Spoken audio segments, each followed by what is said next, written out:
basically what I want to get from you is your dissertation. No, not yours. Is tell me your recollections and your impressions of what was going on in your family's lives when they packed up from Florida and suddenly you found yourself in Valley Cruces, North Carolina, where nobody could even spell the word.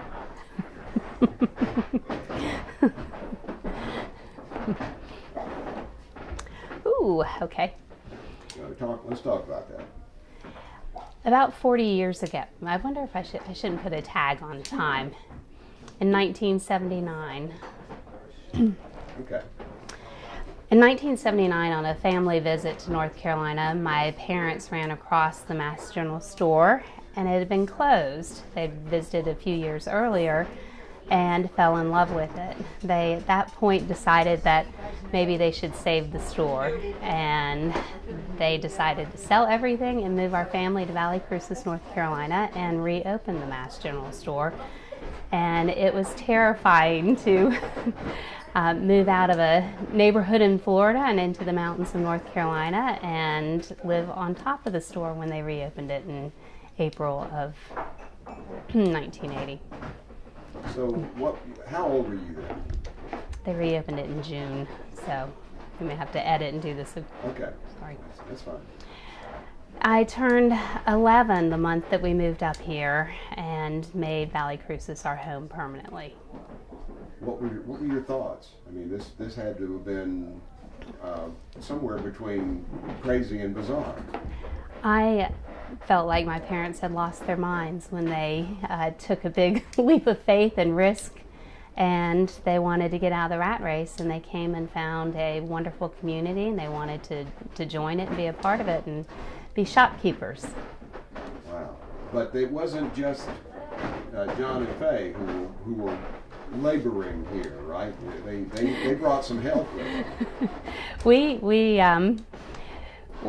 We were very shocked when we walked through the doors and somebody had walked out of it a couple years earlier and left it just as you would any other day, as there were expired foods and soda pops that had popped open, and it was a mess. Everyone rolled up their sleeves and jumped in to clean it up and prepare it for reopening. How long did that take? That took, the reopening of the store probably took 2 months. Solid work and labor and getting some merchandise in to sell. Wow. And so your family actually lived in the store on the upper level. Tell me about life in the early 1980s in the top of a general store where everybody worked. We were able to close the doors and have our family life. However, locals knew that if they needed milk after hours, they'd come to our back door and knock on it and get a gallon of milk to go. It was fun working behind the counters and learning to greet people and help them with their mail and pump their gas. We had gas and kerosene here in the early days, and it was interesting life. Okay. Could you tell that things were going to go in the direction they went? I mean, Mass Store is a phenomenon in the high country. It's a great place to shop, but it's an attraction in and of itself. Not just this store, but all of your stores are like that. I don't think that my parents had any idea of what was to come. It was an organic, slow growth. So when they opened up the doors of the store, they couldn't open up all of it at one time. They didn't have enough merchandise. And they cooked meals for locals at lunchtime, and they slowly watched and learned, and they knew that if they took care of their customers, that the customers would take care of them. So it was a few rough winters trying to figure out how to establish a business in the middle of nowhere. Reestablish a business in the middle of nowhere. So at some point, the concept and the work led to the annex and to other places. Tell me about your experience with that. What was that like? What my parents wanted to do was to keep the store true to a general store, and so every item that they bought, they focused on, would this be something that belonged in a general store? And so as the business picked up and they could buy more items, they branched out into more clothing and footwear and outdoor clothing. And as this store was starting to burst at the seams, the annex, who was owned by some good friends of ours, asked us to jump in and share that space with them. They were the ones that created the candy barrel that is now a part of our business. So it was a wonderful partnership to have a second store help us add more product that aligned with a general store as well. And eventually there was a concept that developed around other communities. You moved in, your businesses moved into Boone, and that was there was a real concept to that. It was not go build something, it was go reclaim something. That's my impression of it. What was your impression? We had finally moved out of the store into a house just down the road, and old Hunt's department store was closing down in downtown Boone, and everyone came to my parents and said, please, you need to save this store. Come to downtown Boone, it's the perfect space for you. And so they made a decision at that point in time to sell the home that we had moved into to buy the downtown Boone store. And that concept was the basis for future stores. And it was several years, I guess, after they opened that they were able to buy what they dubbed their last house that they've had for up until a couple of years ago. And now they've moved in like behind the store that's downtown in Boone. They're not a far pitch from it. So in all of this adventure and change and development, your parents certainly demonstrated a give back mentality. They have, you said they would be open for anyone to come to the back door for milk or whatever, but they have been giving back to the communities that they've been in, specifically this community, a lot, and not only have themselves given back, but they have somehow passed that along to many of the employees. Can you have some thoughts on that, some perspective on that? When they came to town, a gentleman named Alfred Adams knocked on the door and wanted to help a young couple out in business and banking, and he helped them see and realize how much the community meant to the success of the store, but also when you can give back, and that has a great impact. When they bought and fell in love with the store, it didn't take them long to fall in love with the community as well, and so a lot of their giving back evolved as soon as they could give back. It started with employees and benefits first, and then community, and all aspects of that, including helping support Valley Cruises Park with a large group of people that were also instrumental in making that happen.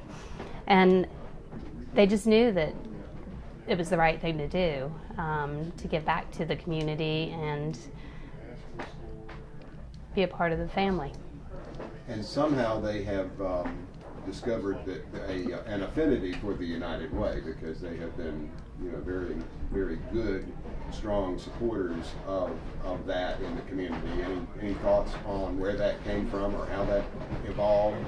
I think because the United Way here in our community has such a strong passion for giving back to the organizations that need it, that they knew that the money was being used responsibly, but also they knew that they could help teach and share the ability to give back with the employees, making it easy to withdraw from your paycheck on a every other week basis. So I think it was the support of the program for them was so much about the money making a difference in the community, but also knowing that the people that are in charge of the money are putting it where it needs to go. So that's been a terrific part of the United Way's history here in Watauga County, that you know, your family and your employees, and not that your employees, are feel strongly that way, and obviously that has been communicated, but not as much by words, but by deeds. It would appear. Would that be what you would, how you would put that, or how would you put that? I would think it has been an easy access for our employees to understand the difference that giving back makes, and the improvement that you can help other people have in a day-to-day scenario where you know, we have a lot of needs in our backyard, and the importance of taking care of your community can have a large impact on someone's life. You know, we have a community that's you know, got a huge university. It's got a big footprint in healthcare. It's got a huge footprint in tourism, and yet we have a lot of need. It surprises a lot of people, I think, that just beyond the main highways, you've got people living in, you know, hand to mouth, and I think that is certainly something that your parents recognized. Did they ever speak of you know, the needs and I guess the strange juxtaposition of those on the, you know, with the businesses and those without much of anything else? They did, very much so early on. As they could give back, they looked towards the agencies and people who were making it happen, and how they could reach out and volunteer and help make a difference in lives. It was a passion of mine growing up here, understanding that a lot of kids were coming to school without coats. And when you have your children that go to school and have coats and other children don't have them, it's a passion to help make change. And a lot of people have those needs, and we are blessed in this county that have a lot of agencies and good people do the work to make that happen. Okay. What else have we not covered that we need to tell about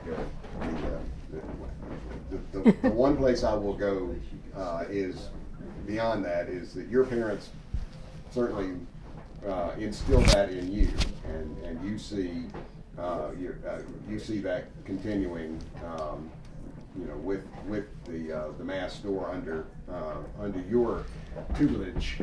People always wonder about second generation businesses, and they did it right. So I'm not trying to fix or change anything, I'm trying to carry it forward.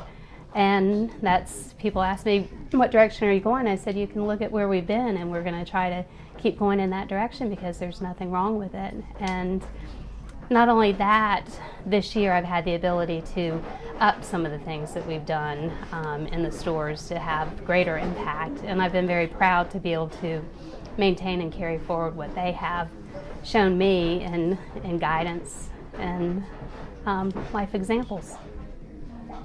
All right. I think we're there. Sherry, how